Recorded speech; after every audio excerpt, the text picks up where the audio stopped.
Do you ever look at another Christian and think, man, I'll just never measure up to what this person is? I know when I read about Paul, I certainly feel this way, but I feel encouragement when I read another of Paul's writing in the book of Romans. Listen to this, Romans 7:15. He says, I don't really understand myself, for I want to do what's right, but I don't do it. Instead, I do what I hate. I want to do what is right, but I can't. I want to do what is good, but I don't. I don't want to do what is wrong, but I do it anyway. It seems like Paul, like me, considers himself rather lazy and undisciplined.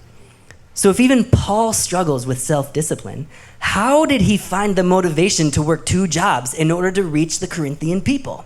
Well, he shares the motivation in verse 25. He says, all athletes are disciplined in their training. They do it to win a prize that will fade away, but we do it for an eternal prize. Oh, you nailed it that time. Good job.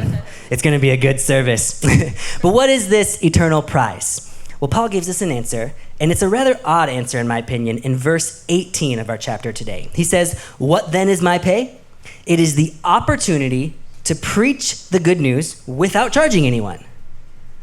See, it's being a part of God's work here on earth, building God's eternal kingdom, helping people lost in darkness find light. This is Paul's prize that he's talking about. I think Paul did expect a big prize after he dies, but I also believe that he receives part of his reward in the process of the effort of practicing his spiritual disciplines. Here's how I'd like to say it today. Paul teaches us that the spiritual practices themselves are part of our prize. Part of our prize. So, firstly, what are the spiritual practices? I want to toss up a graphic on the screen here. And this is just a list of 10 of the spiritual practices. If you want, you can grab your phone, take a quick picture of it. This is kind of what we're going to be talking about a little bit today.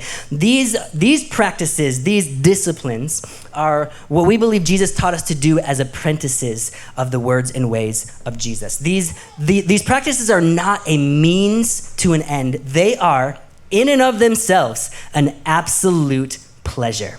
They lead us, first and foremost, directly to Jesus himself, the ultimate prize, but they also lead to a more fulfilling life, and I believe are part of the eternal prize Paul encourages us to run for. The disciplines are part of the prize.